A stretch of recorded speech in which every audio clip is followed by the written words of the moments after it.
안녕하세요.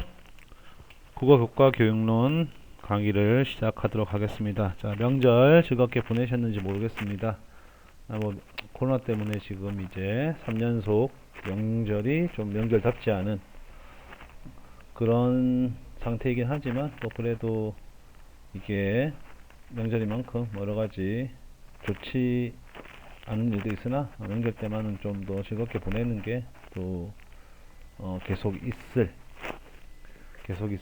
또 수업이라든지 그런 것들을 좀 대비하는데 정신적으로 도움이 되지 않나.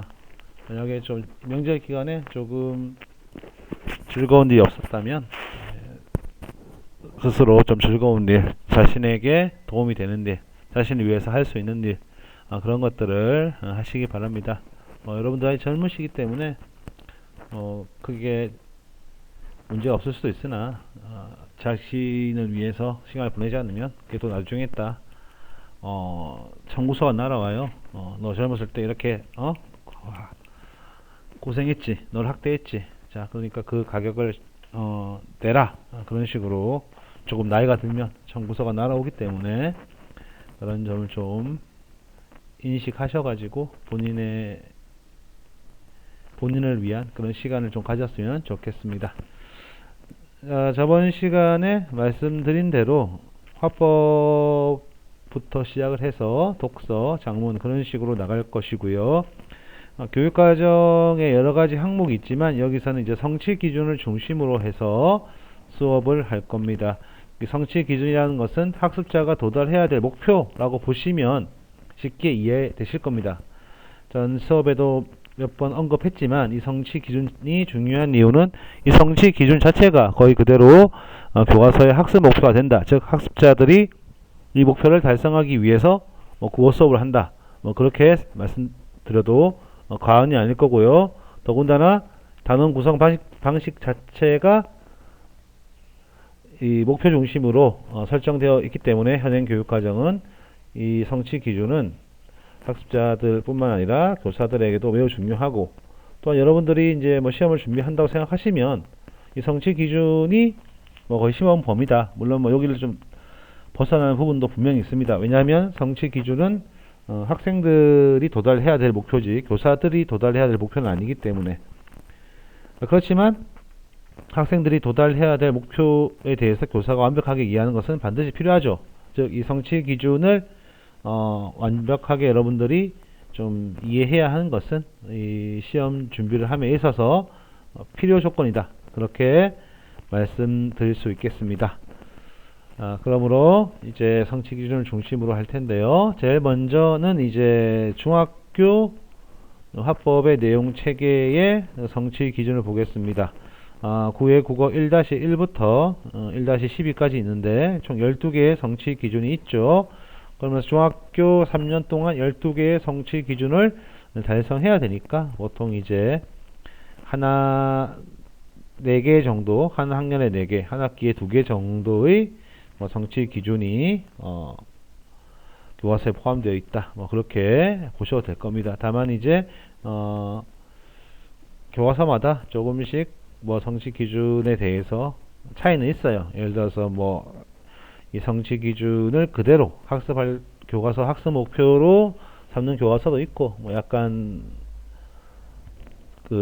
범위를 확장한다든지 범위를 축소한다든지 하는 방법을 쓰기도 합니다만은 현실적으로 대부분 다 의미를 확장하거나 축소하기에는 쉽지 않은 그런 어떤 과민정 교육 과정이기 때문에 그 부분 조금 어려울 수 있겠죠.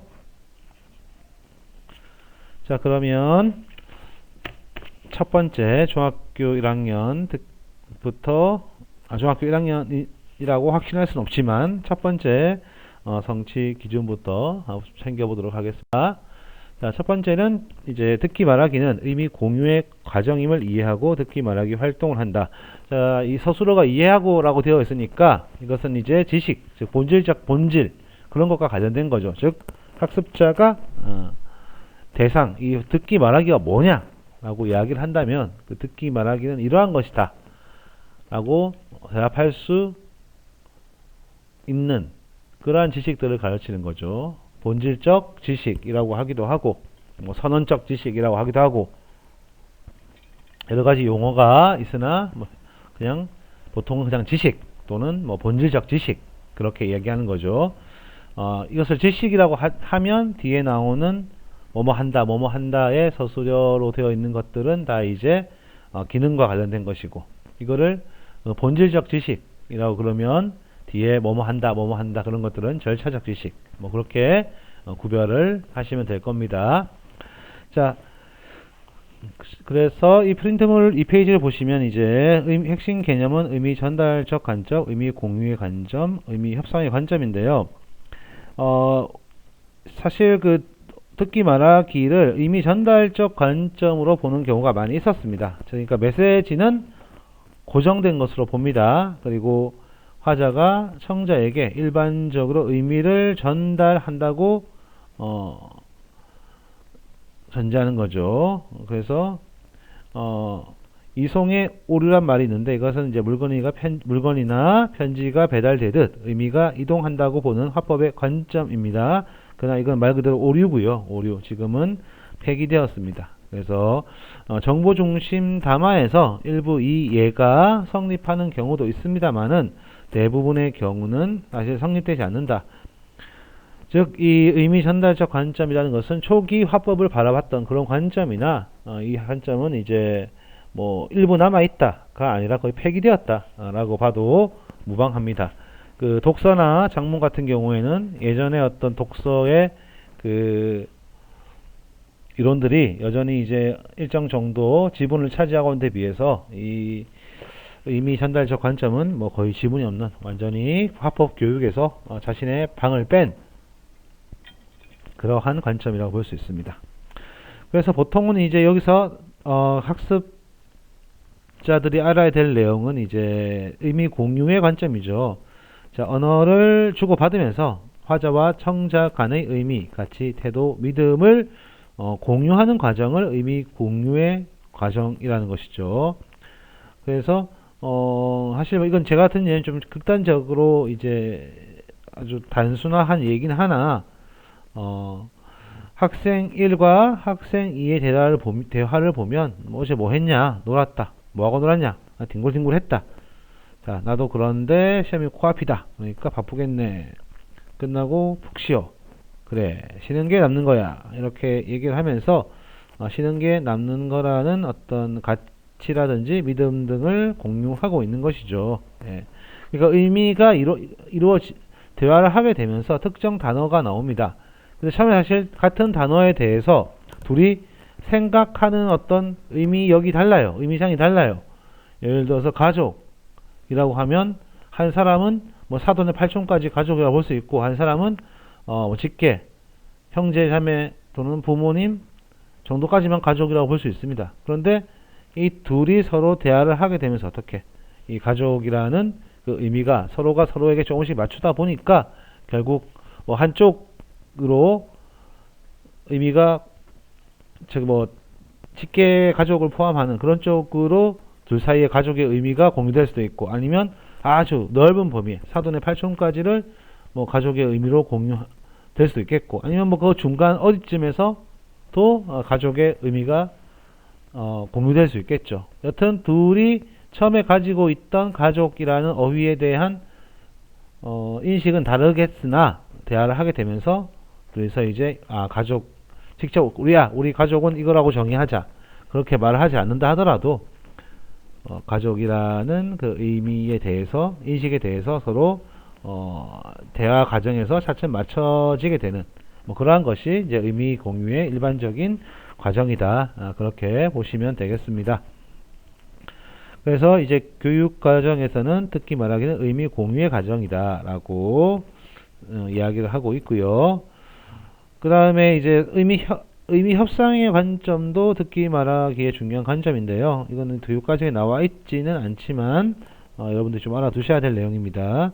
자, 의미 교섭 또는 의미 협상이라고 하는데요. 이것은 이제 표현으로서의 말하기 그리고 이해로서의 듣기는 동시적으로 발생하고 상호 교섭적으로 조화를 이룬다. 일종의 의미 협상 과정, 서로가 서로의 의미에 대해서 아까 제가 이제 그 가족이라는 의미에 대해서 공유한다고 그랬는데 그 공유를 하기 위해서는 어떻습니까? 협상이 필요하겠죠. 예. 그러니까 뭐 한쪽을 너의 의견을 받아들일지 나의 의견을 받아들일지 뭐 그것이 뭐 직접 실제 협상처럼 뭐 주고받고 하진 않겠지만 대화를 하는 과정 안에서 그 의미가 확정되는 겁니다. 그것을 협상이라고 보면 되겠죠. 그러니까 표현으로서 말하기, 이해로서의 듣기가 동시적으로 발생하고 그 과정 속에서 상호 교섭적으로 또 조화를 이룬다는 것이죠. 그래서 의미는 언어를 사용한 사람들의 경험 또는 상황적 맥락 등에 따라 구성된다. 즉 의미가 고정되어 있는 것이 아니다. 아까 말한 것처럼 가족이라는 의미가 고정되어 있지는 않고요. 참여자 간의 협력으로 의미가 창조되어 나선형으로 구성된다. 그러니까 이쪽으로 갔다가 의미가 한쪽에 조금 더 치우칠 수 있어요. 그러다 계속 의미를 하다 보면 결국 나선형으로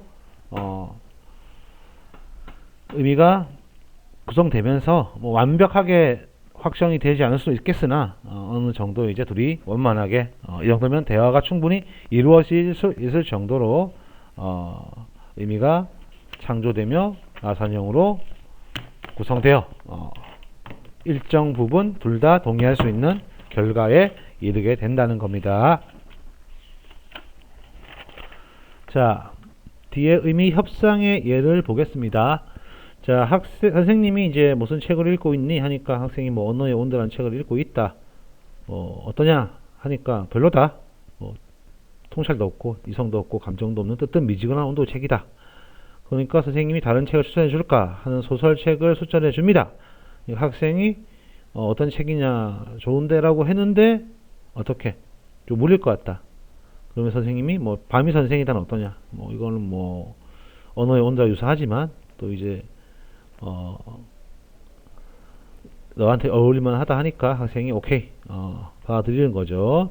그래서 어떤 책을 읽을 것인가에 대해서 학생과 교사가 서로 의견을 주고받는데 교사는 일방적으로 자신의 의견을 전달하지 않고 제안을 하며 학생은 그 제안에 대해 자신의 생각을 표현하여 최선의 결론을 이끌어내고 있습니다. 자, 이러한 과정은 의미를 단순히 공유하는 것이 아니라 서로 협상을 통해서 이루어 나가는 나선형의 구조를 보인다는 겁니다. 그러니까 어떤 단어의 의미가 아니라 여기서는 어떤 책을 읽을 것이냐 그러한 점을 중심적으로 봤을 때 이렇게 협상의 과정을 통해서 이런 거 어때? 이건 별론데? 이런 거 어때? 그거 괜찮은 것 같아요. 하는 식으로 이제 조금씩 나선형이라는 것은 결국 위로 올라가는 거잖아요. 제일 위에 결론이 있다고 하자면 그 결론을 향해서 나아가고 특정 지점에서 이제 협상이 완료되면서 완벽하게 둘이 의견이 일치하지 않는다 하더라도 특정 지점에서 협상이 완료되면서 이제 그 완료된 협상의 완료된 의미를 앞서 봤던 것처럼 공유하게 되는 거죠. 사실 뭐 이 선생과 학생의 대화에서도 둘이 뭐 학생이 100% 이 책을 읽고 싶다는 건 아니겠죠. 학생이 어떤 요구에 꼭 맞는 100% 맞는 책은 사실 뭐 존재하지 않을 수도 있어요. 그러나 학생은 선생님이 추천한 책 중에서 그나마 가장 자신에게 맞는 책을 선택했고 선생님 입장에서도 자신이 좀 읽었으면 좋겠다 하는 책 중에서도 좀 일일이 양보를 해서 학생에게 추천을 하고 있죠. 그러한 점이 이제 조금씩 서로가 서로에게 다가서면서 최종적인 잠정적인 그런 결론을 이끌어내게 되는 겁니다. 자, 여기까지가 첫 번째 성취 기준 듣기 말하기는 의미 공유의 과정임을 이해하고 듣기 말하기 활동을 한다라고 되어 있는데요. 이 의미 공유의 관점뿐만 아니라 의미 전달적 관점과 의미 협상의 관점도 참고적으로 알아두시기 바랍니다. 자, 두 번째는 이제 상대 감정에 공감하며 적절하게 반응하는 대화를 나눈다라고 되어 있고요. 페이지 4페이지를 보시면 되겠습니다.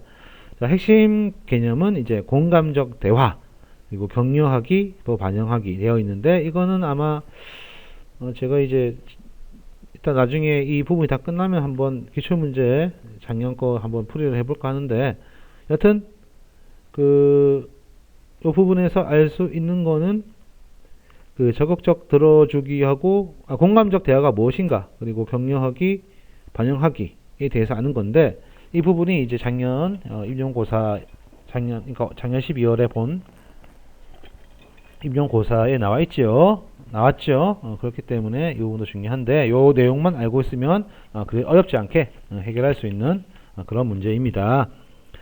자, 이제 공감적 듣기 기술을 먼저 보자면요. 첫 번째는 집중하기가 있습니다. 자, 상대 말에 집중하고 있다는 것을 말과 행동으로 보여주는 거죠. 그래서 상대는 자신이 존중받고 있다는 느낌을 갖게 하는 거죠. 그래서 관심 갖게 하는 방법이 있고요. 즉 비언어적인 몸동작 또는 즉각적 언어 응대. 그리고 경청하기, 상대의 말을 분석하거나 비판하기보다는 상대의 관점에서 문제를 바라보려 노력하는 겁니다. 그런데 이 집중하기 같은 경우는 격려하기하고 같은 어떤 카테고리 안에 포함되기도 해요. 그러니까 교과서에는 이제 이 집중하기와 격려하기를 나누는 것 같지는 않습니다. 일반적인 그 합법 교재에는 이 둘을 나누어서 설명하고 있는데 교과서에서는 이 둘을 그렇게 나누는 것 같지는 않아요.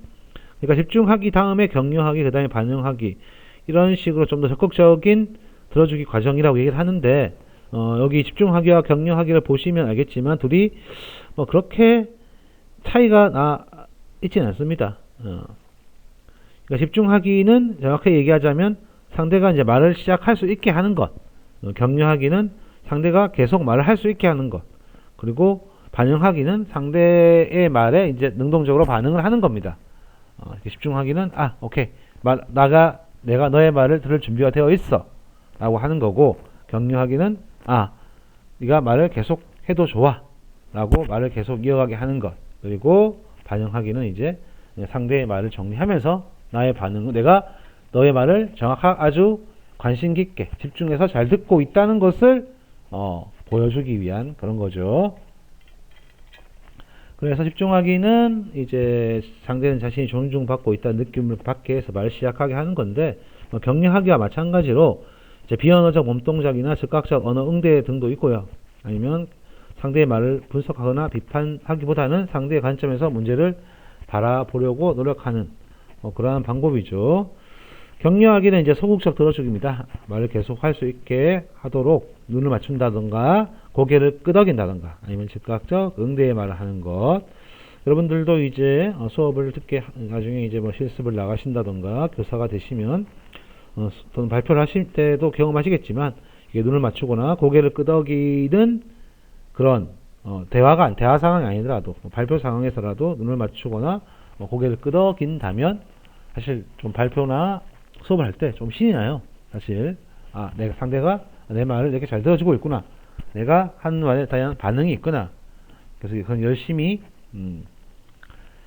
잘 할 수 있기 때문에 열심히 잘 이제 수업을 할 수 있게 만드는 그런 원동력이 된다는 거죠. 자, 그리고 반영하기 같은 경우는 이제 상대가 내가 네 말을 잘 듣고 있음을 증명하는 거죠. 그래서 적극적 들어주기라고 하는데요. 상대의 말을 정리하며 반영하는 겁니다. 즉 상대의 언어를 자신의 말로 재진술하는 거죠.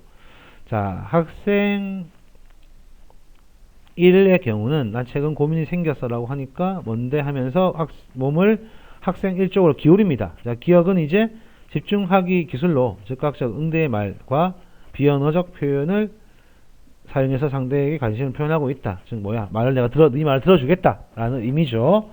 근데 니은은 이제 근데 학생 1이 또 유학을 갈지 다닐지 고민이다 하니까 학생 2가 소극적 들어주기, 즉 상대에게 말을 계속하게 하는 거지. 계속 말해 볼래는 너무 아주 직접적으로 말을 계속 하라는 건데 그렇구나, 그래, 아니면 고개를 끄덕이는 것 역시 니은에 포함됩니다.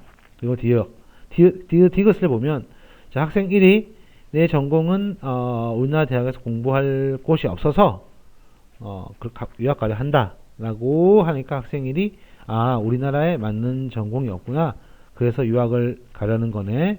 즉 상대의 말을 요약하는 거 있죠. 요약하기 뭡니까? 내가 네 말을 지금 적극적으로 집중해서 듣고 있다는 것을 가시적으로 보여주는 거잖아요. 그렇기 때문에 디귿은 이제 상대의 말을 요약하는 방식으로 적극적 들어주기를 수행하고 있습니다. 그래서 이 공감적 듣기는 사실 중학교 수준에서 나온 지식이기 때문에 그래 복잡하지도 않고 굉장히 중요했어요. 왜 중요했다고 과거형으로 얘기하냐면 이제 한번 출제가 되었기 때문에 당분간은 볼 일이 없지 않을까 라는 생각이 듭니다. 자, 그러면 이 다음으로 할게요. 자, 세 번째 국어 01-03 목적에 맞게 질문을 준비하며 면담한다. 자, 면담의 목적과 절차가 이제 핵심 개념입니다. 자, 면담이라는 것은 이제 말하기 방식 중에서 어떤 보통 정보를 얻기 위한 어떤 그러면 말하기라고 할 수 있겠죠. 그리고 이제 일상적인 말하기와는 다르게 특정한 목적을 갖고 있으면서 또 상대에게 갖추어야 될 그런 예의라든지 또는 면담을 하기 이전에 준비해야 할 것, 그리고 면담을 하고 나서 또 해야 될 절차, 그런 것들이 있기 때문에 그런 점들을 다 주의해서 보시면 좋을 것 같아요. 자, 면담의 첫 번째 계획하기 단계, 면담하기 단계, 그 면담 후 정리하기 단계라고 세 가지로 이제 단계를 나눌 수 있는데, 계획하기 단계에서는 이제 일단 그 우리가 면담이라는 것은 보통 이제 밑에 면담의 목적을 보면 정보 취득이나 문제 해결도 사실 또 정보를 취득하기 위한 부분이 있을 경우도 있고, 예, 아니면 뭐 청탁을 하기 위해서 면담을 할 수 있겠죠. 자, 그렇기 때문에 정보 취득을 중심으로 본다고 중심 한번 제가 말씀을 드리겠습니다.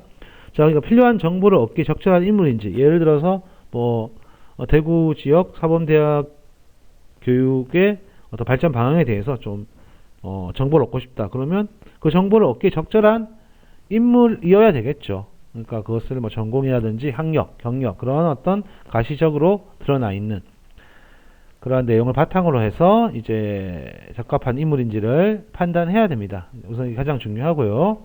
두 번째, 그리고 면담자에게 미리 연락해 면담 목적을 알려주어서 허락을 받아야 됩니다.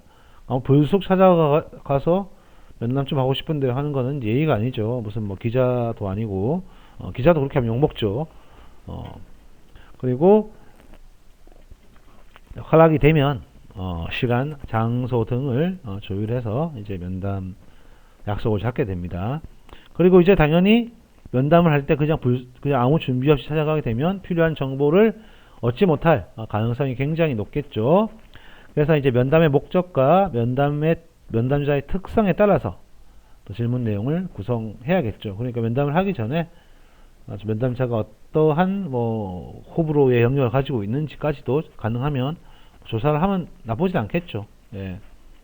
그리고 이제 면담의 목적, 내가 이 면담을 통해서 이제 취득하고자 하는 정보의 유형이 어떤 건지, 예, 또는 뭐 정보의 깊이가 어느 정도인지 뭐 그런 등등을 고려해서 면담 질문지를 작성하면 됩니다. 여기까지가 이제 계획하기 단계고요.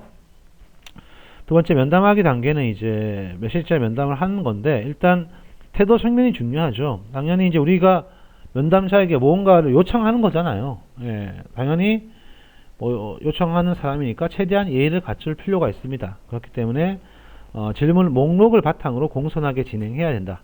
질문 목록을 바탕으로, 그러니까 미리 당연히 질문 목록을 전해주는 게 일반적이겠죠. 네, 제가 이런 쪽으로 질문을 할 겁니다. 여기 하면 그 면담하는 사람 입장에서도 아무래도 준비할 시간을 갖기 때문에 좀 더 도움을 줄 가능성이 높아지고, 또 뭐 좀 이상한 질문, 쓰잘데기 없는 질문 같은 경우를 하지 않게, 또는 면담자의 심기를 거스리는 그런 질문을 하지 않아야 됩니다. 그렇기 때문에 질문 목록을 미리 뭐 다 주고 받았고, 이제 어느 정도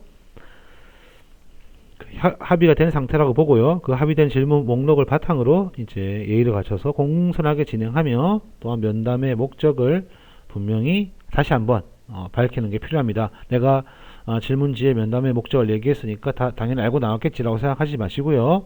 언제든지 까먹을 수 있으니까 그냥 제가 이렇게 면담을 요청한 목적은 뭐 이러이러한 정보를 얻기 위해서입니다. 또는 이러이러한 문제를 해결하기 위해서입니다. 라는 식으로 분명하게 이야기하는 것이 필요합니다. 그리고 듣기 태도를 보겠습니다. 듣기 태도는 이제 사실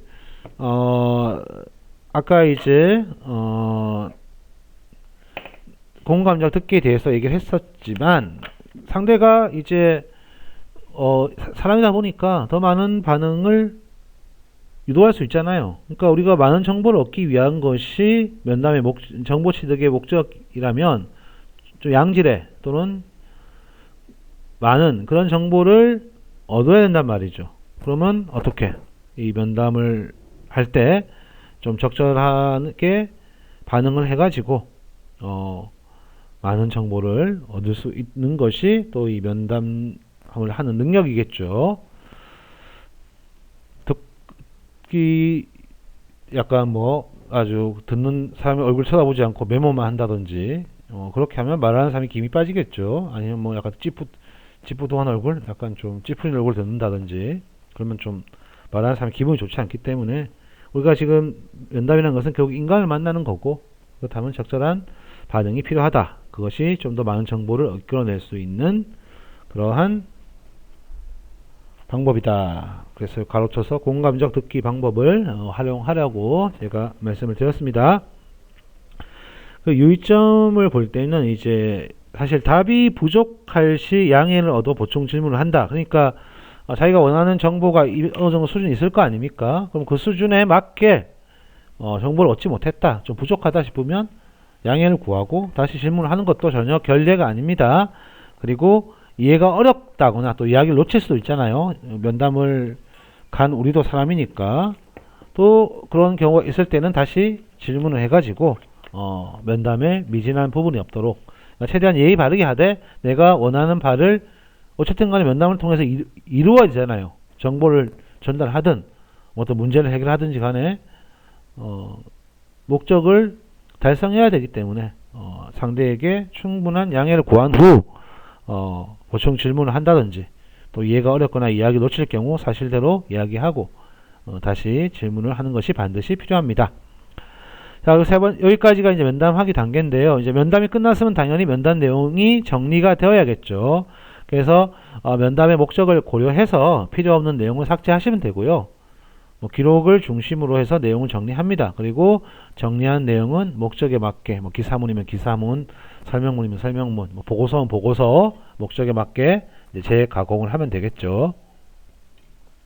대표적인 게 이제 인터뷰 기사 같은 것이 그 면담을 통한 그 글의 기본이죠. 아주 우리가 흔히 볼 수 있는 그 기본적인 유형이죠. 그런 거 참고하시면 되겠고요. 인터뷰 기사 같은 거는 그래도 가능한 한 면담 과정이 잘 드러날 수 있게 하는 경우가 많이 있으나 만약에 인터뷰 기사가 아니라 다른 유형의 글이라면 그 유형의 글에 맞게 가공을 해서 인용할 거 인용하고 요약할 거 요약하고 그렇게 가공을 하면 되겠습니다. 그래서 면담의 목적은 이제 네 번째 아까 말씀드렸듯이 보통 정보 취득이며 또한 문제를 해결하기 위한 월급 올려주세요 라든지 취직 좀 시켜주세요 라든지 아니면 용돈 올려주세요 그런 식의 목적도 있을 수 있습니다만은 이 면담의 절차와 관련해서는 보통 이제 정보를 취득하는 면담인 경우에 이 계획하기, 면담하기, 정리하기 그런 게 이루어지겠죠. 만약에 월급을 올리기 위해서 면담을 했는데 우리가 면담 내용을 굳이 정리할 필요가 있겠느냐 하면 좋겠지만 굳이 할 필요가 있겠느냐 그런 생각은 누구나 할 수 있겠죠. 자, 그러면 다음으로 넘어가겠습니다. 자, 다음은 4번 토의에서 의견을 교환하여 합리적으로 문제를 해결한다. 이 부분을 살펴보겠습니다. 자, 여기서 보시면 아시겠지만 이제 토의의 절차 그리고 사회자의 역할 같은 것이 사실 이제 좀 여러분들이 필수적으로 알아야 될 핵심 개념입니다. 우선 이제 토의의 의사결정 단계를 보시면 이제 문제 인식, 대안 도출, 판단 준거 선정, 대안 분석 및 평가, 그리고 최적의 대안 선택 등이 있는데요. 선택 순으로 진행되는데요. 자, 문제를 인식하는 것은 밑에 표를 보시면 이제 토의의 목적을 확인한다. 자, 모여서 어떤 문제를 해결하기 위해서 토의를 하는 거잖아요. 토의라는 것은 어떤 여럿이 힘을 합쳐가지고 주어진 문제를 해결하기 위한 협력적 의사소통 과정입니다. 그렇기 때문에 어떤 문제를 해결해야 되는 것인가, 제대로 파악하는 것이 토의의 기본이라고 할 수 있겠죠. 그래서 토의의 목적을 확인하고 또 문제의 본질을 정의합니다. 과연 이 토의에서 다루어질 우리가 해결해야 될 문제의 본질이 어떤 것인가, 그리고 문제의 범위도 설정해야 돼요. 그러니까 어떤 범위까지 할 것인가. 예를 들어서 뭐 학술 대회를 할 건데 학술 대회에서 뭐 참가 인원에 대한 토의를 할 것인지, 아니면 뭐 순서에 대해 할 것인지, 뭐 다 할 것인지, 뭐 그런 범위를 반드시 설정해야 되고요. 예정된 의제를 채택하는 경우가 있어요. 그리고 아니면 예정된 의제가 없는 경우도 있습니다. 예를 들어서 뭐 학술 대회를 할 건데 일단 모여서 토의해 보자. 그리고 토의를 하는 과정에서 의제를 한번 만들어 보자 라고 하는 겁니다. 그럼 예정된 의제가 없을 경우는 동의와 동의는 이제 의제를 제출하는 거죠. 그리고 제청은 오케이 그걸로 합시다. 이 의제에 대해서 토의하는 것에 찬성합니다. 뭐 그런 식의 동의와 제청을 통해서 의제를 상정하게 됩니다. 그 다음은 대안 도출인데 자, 해결책을 문제가 뭔지 확정되었으면 이제 해결책을 마련하기 위해서 다양한 의견이 교환되어야 하겠죠. 그러니까 가장 토의에서 활발한 부분이라고 할 수 있겠습니다.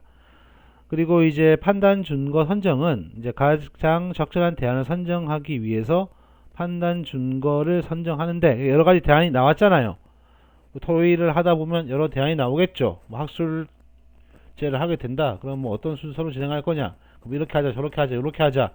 여러 대안이 나왔을 텐데 그 대안을 이제 그 대안 중에 하나의 대안을 선정해야 되잖아요. 그럼 그 대안을 무조건 선정하는 것이 아니라 다수결로 하는 것이 아니라 어떤 그 선정하기 위한 판단 준거를 또 선정해야 됩니다. 그래서 판단 준거는 해결해야 될 문제나 또는 공동체의 특성에 따라서 뭐 실현 가능성, 뭐 효율성, 비용, 시간 등 다양한 준거가 선정될 수 있습니다.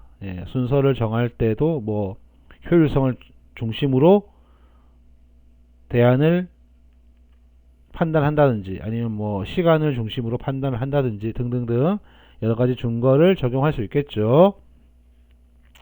그리고 이제 대안 분석 및 평가가 있는데 이것은 이제 판단 준거가 설정되었으니까 이 앞서 대안 도출 시 나왔던 여러 대안들을 이 판단 준거를 바탕으로 해서 객관적으로 대안을 분석하고 평가하는 겁니다.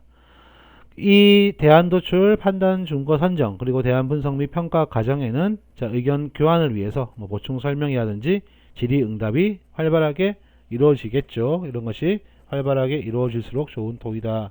그렇게 얘기를 할 수 있겠고요. 그리고 이제 마지막으로는 이제 최적의 대안을 선택합니다. 그래서 협력을 통해서 가장 합리적인 대안이 선정되도록 노력하는 것이죠. 자신이 생각할 때 가장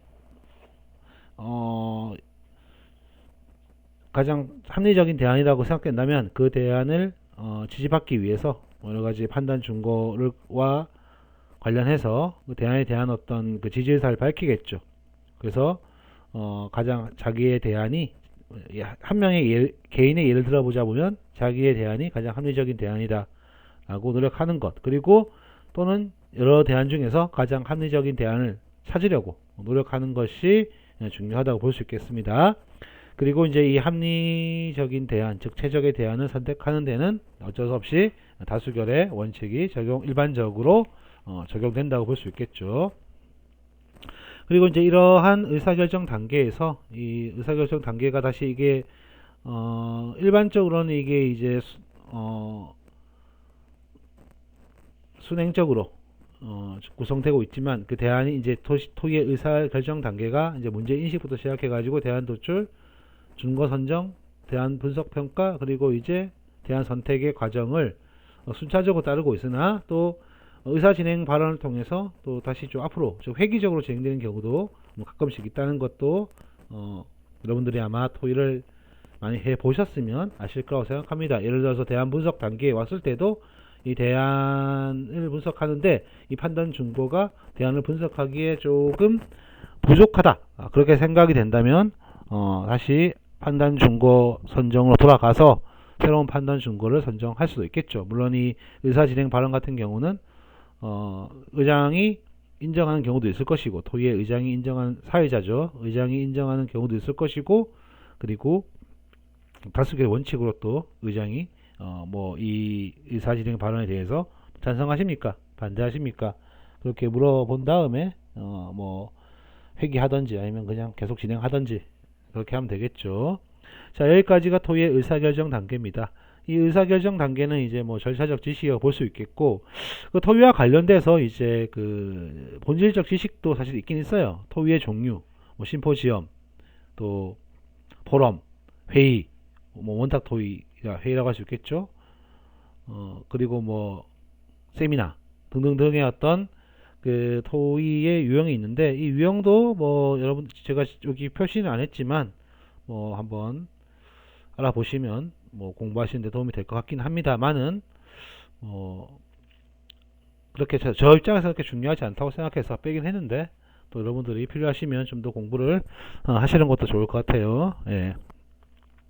자, 그 다음에 이제 참가자의 역할인데, 요즘 사회자의 역할이 중요합니다. 물론 토의가 잘 진행되기 위해서는 사회자뿐만 아니라 구성원들이 적극적으로 능동적으로 또 합리적인 사고 과정을 통해서 참여를 해야겠지만, 그래도 이 과정을 아무래도 사회자가 좀 잘 조정을 할 필요가 있겠죠.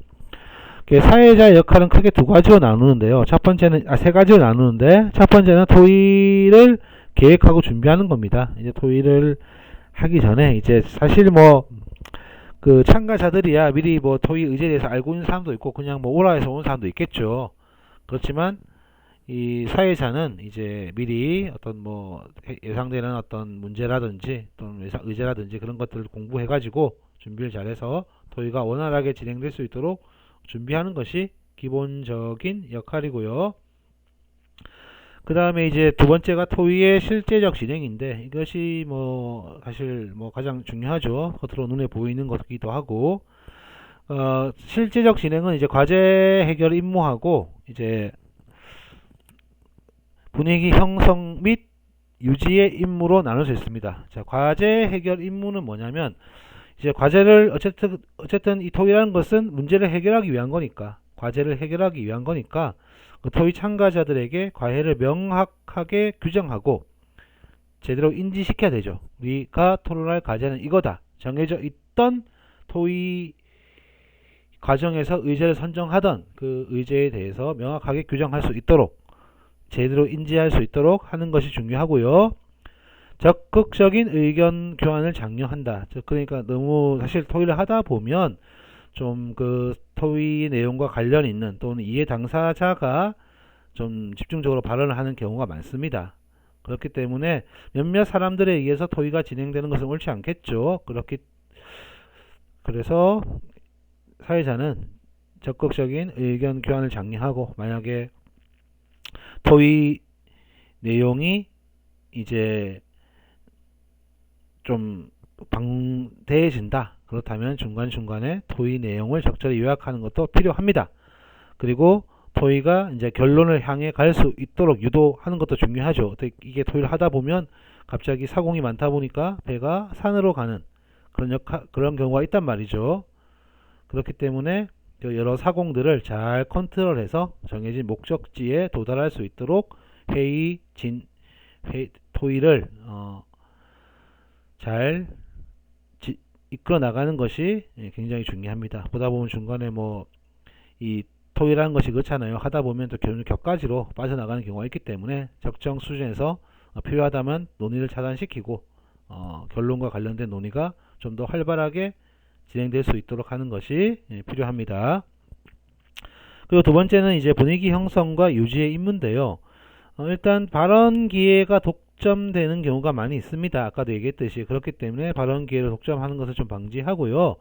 소극적 참여자가 있으면 좀 의견을 낼 수 있도록 기회를 배분하는 거. 뭐 또 더 말하실 분 없습니까? 또는 뭐 이분은 어떻게 생각하십니까? 라는 식으로 약간의 이제 명분을 대서 뭐 학술제와 관련이라면 뭐 누구님께서는 학술제에서 무엇을 담당하고 계시는데 혹시 뭐 생각 있으십니까? 하는 식으로 이제 좀 발언을 유도하는 것이 필요하죠. 그리고 또 중요한 것이 토의자들 사이에서 감정적 충돌 또는 의견 충돌이 발생할 가능성이 높습니다. 약간의 뭐 이해가 걸릴 수 있기 때문에 학술제가 뭐 돈 버는 행사는 아니지만 그래도 준비하는 사람 입장에서는 여러 가지 문제가 생길 수 있단 말이죠. 그렇기 때문에 그런 경우에서라도 이제 감정 또는 의견 충돌이 발생했을 때 그것을 좀 조정해주고 해결해주는 그러한 역할이 또 사회자에게 요구되고 있습니다. 사회자가 할 일이 매우 많죠. 보통 뭐 그래서 뭐 의장이라든지 좀 권위 있는 사람이 사회를 보는 경우도 많이 있고요. 자, 그리고 세 번째 이제 그 사회자 역할 큰 세 번째는 이제 토의 결과를 정리하고 보고하는 거죠. 뭐 이거는 뭐 사회자가 할 수도 있고 아니면 뭐 서기라고 해서 그 사람 시켜도 될 것 같고 어쨌든 토의 전체를 진행했던 사람이기 때문에 결과를 정리하고 보고하는데 반드시 참여를 해야지만이 그 제대로 된 결과 보고가 나올 수 있다. 그렇게 생각할 수 있겠죠. 자, 그리고 두 번째는 이제 토의 참여자, 사회자를 제외한 여러 참여자의 역할인데 뭐 이것은 토론처럼 역할이 명확하게 나눠져 있지는 않기 때문에 뭐 자발적인 참여가 중요하죠. 그렇기 때문에 사회자의 지시에 반드시 따라야 되겠지만 어떤 대안 생성과 평가에 적극적으로 참여해서 목표 달성을 위해 노력하는 그러한 태도를 보이는 것이 중요하다라고 말씀드릴 수 있겠습니다. 자, 그러면 이와 관련된 이제 기출 문제가 있는데요. 기출 문제는 이제 제가 작년 기출하고 재작년 기출은 여기에 포함되지 않았어요. 2020년, 2021년 기출은 포함되지 않았는데 이거는 이 교육과정 수업이 다 끝나면 한번 제가 다시 뭐 필요하시다면 요구하신다면 그때 대면 수업 할 거니까 정리를 뭐 하도록 하겠습니다. 자, 2016년 서술형 문제네요. 다음은 규칙에 맞게 회의를 진행할 수 있다라는 학습 목표에 따라 학생들이 진행한 회의의 의안 심의 과정이다. 의장의 잘못 두 가지를 작성 방법에 따라 서술하라. 즉 의장이 뭐 잘못했는지 그냥 쓰면 되겠죠. 자, 뭐 다 읽을 수는 없으니까 여기 보기 내용이 있습니다. 작성 방법을 보시면 의장이 의안 심의 과정에서 누락한 단계 한 가지를 써라. 그리고 의장이 질의응답을 진행하면서 잘못한 점 한 가지를 이유와 함께 서술하라. 자, 뭐 잘 아시겠지만 임용고사는 작성 방법 하나가 한 문제예요. 그러니까 작성 방법이 두 개니까 두 문제다. 답을 두 개를 써야 된다. 뭐 정도는 다 기본적으로 아실 거라고 믿습니다. 자, 그럼 의장이 의안 심의 과정에서 뭘 누락했느냐? 여기 보시면 아시겠지만 의장이 직접 첫 번째 줄에 체험 여행을 남원으로 가자라는 의안을 상정했습니다. 그리고 바로 총무에게 의안에 대한 설명을 시키고 바로 질의응답을 받게 되죠. 자, 그러니까 이 앞에서 보시면 아시겠지만 이 예정된 의제가 없을 경우에는 동의와 제청을 통해서 의제를 상정해야 되죠. 그러니까 그런데 의장은 이 회원의 동의와 그에 따른 제청 단계가 누락되어 있죠. 동의는 회원들이 발의한 안건이며 제청은 그 안건에 대해 토의를 하는 것입니다. 찬성한다, 반대한다. 그렇게 토의를 하는 것인데 그냥 의장이 일방적으로 의제를 제시했단 말이죠. 그러니까 의제가 미리 제시되어 있으면 상관없는데 그것이 아니라 사실은 이제 의장이 사회자가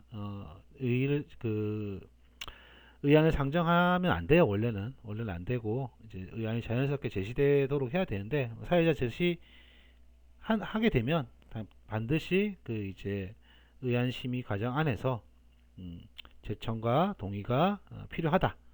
그것을 쓰면 됩니다. 그래서 예시 답안 첫 번째 보시면 의장은 회원의 동의와 그에 따른 제청 단계를 누락했다. 동의는 회원들이 발의한 안건이며 제청은 그 안건에 대해 토의하는 것이다. 자, 그럼 두 번째 작성 방법. 의장이 질의응답을 진행하면서 잘못한 점 한 가지를 이유와 함께 서술하라 그랬죠. 자, 의장이 질의응답을 진행한 부분은 이제 회원 1, 2, 3의 얘기가 나오죠. 회원 1은 뭐 어디를 검토해 보았냐 하니까 답했고, 그 다음에 뭐 추어탕 체험 말고 다른 것은 없을까 그러니까 지역 음식이 추어탕이 유명해서 지역 음식을 체험한다. 그렇게 얘기했습니다. 그런데 회원 3번을 보니까 회원 3을 보니까 자, 남원에 가는 걸 반대한다. 작년에 전주에 가지 않았습니까? 이번에 다른 지역 가면 좋겠어요. 라고 했는데 요거는 이제 질의응답 시간이니까 내용은 다음 단계에서 다루겠다. 이거는 이제 결론을 통해서 지금 이제 결론을 향해 가야 되는 의장의 의무가 있기 때문에 그 필요한 단계에 맞게 비교적 제대로 얘기를 한 거고요.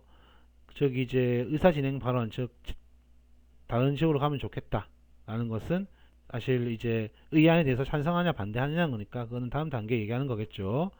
자, 이거는 뭐 의장이 적절하게 대응한 것 같습니다. 그런데 회원사 보면 남원을 좋아하지만 추어탕은 싫다. 다른 음식을 먹고 싶은데 다른 음식 체험이 가능하냐 물어본 것은 분명히 정당한 질문이죠. 의장은 이게 이제 개인적인 질문을 하지 않았으면 좋겠습니다라고 했는데 사실 다른 음식 체험의 가능성은 개인적인 발언이라기보다는 추어탕을 싫어하는 많은 사람들이 충분히 있잖아요. 그렇죠. 추어탕이란 것이 뭐 그렇게 누구나 좋아하는 음식은 아닌 호불호가 좀 명확한 음식이고 못 먹는 사람도 꽤 있단 말이죠. 자, 그렇기 때문에 다른 음식 체험 가능성은 이게 개인적인 의견을 볼 수 없는데 개인적인 의견으로 일축해 버렸습니다. 그렇기 때문에 이 부분이 질의응답을 진행하면서 잘못된 점이라고 볼 수 있겠죠. 즉 예시 답안을 보시면 의장은 회원사의 발언이 개인적인 발언이라고 생각해서 제안했는데 다른 음식 체험 가능성은 공적인 성격이 있으므로 이에 대한 충분한 답변을 총무에게 하도록 하든지 본인이 하든지 그렇게 해야 되는 게 맞겠죠. 자, 그렇기 때문에 이 부분은 그렇게 뭐 어려운 문제는 아닙니다. 도의에 대해서 알 수 있으면 다만 이제 그 동의와 제청 단계가 누락됐다는 것을 이 보기를 더해서 파악할 수 있는가, 또 이제 의장이 추어탕을 싫어한다는 것이 개인적인 의견이 아니라는 것을 파악할 수 있느냐 하는 것은 이제 좀 지식을 우리가 이제 그 지식을 안다고 해서 바로 적용할 수 있는 건 아니고요. 좀 이제 실제의 어떤 이 담화 상황, 교사에게 요구되는 게 그런 것 같아요. 인고에서 추구하는 것은 실제 담화 상황을 제시하고 그 담화 상황을 이제 교사가 뭐 잘못된 점을 찾거나 또는 뭐 이제 능동적으로 해결할 수 있냐 그런 걸 보는 거죠. 단순히 이제 임용고사가 어떤 그 본질적 지식을 묻는다기보다는 특정 실제적인 어떤 그 의사소통 상황에서 문제점을 발견하고 또 바르게 이끌고 뭐 하는 뭐 그런 식의 문제가 나오는 것 같습니다.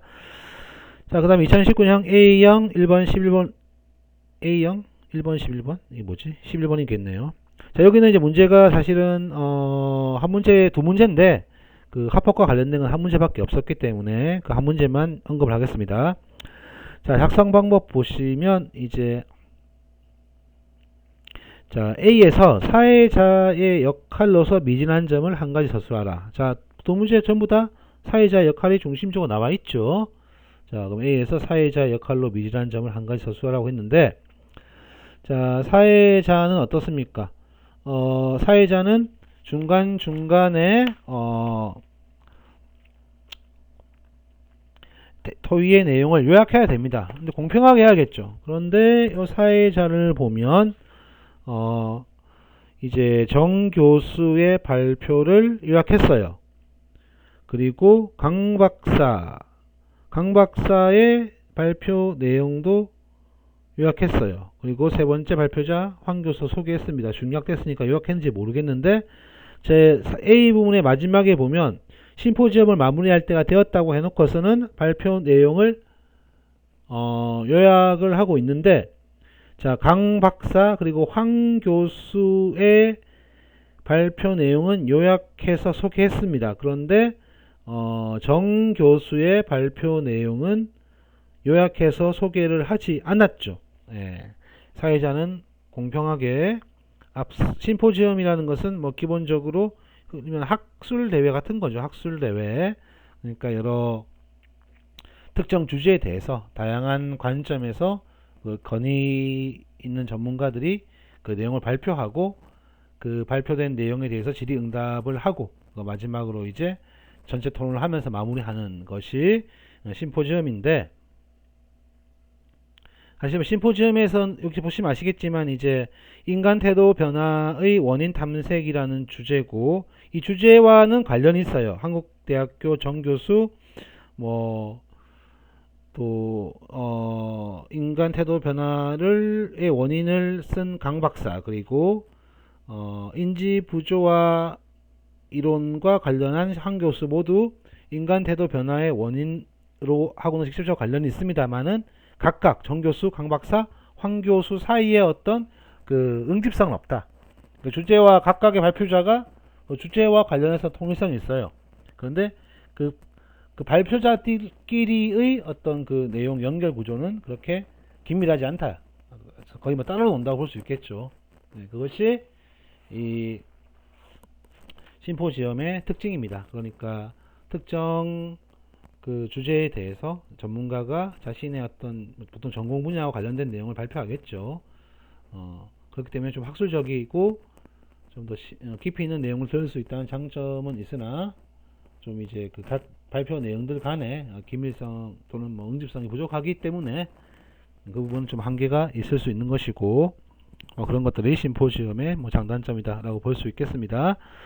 자, 그래서 작성 방법 예시 답안 아까도 말씀드렸죠. 다시 한번 말씀드리면 이제 A에서 사회자 역할로 미진한 점을 한 가지 차지하고 했는데 뭐 쉽게 찾을 수 있죠. 교수 발표자는 3명인데 2명 것만 요약해서 발표해가지고 뭐 싸우자는 것도 아니고요.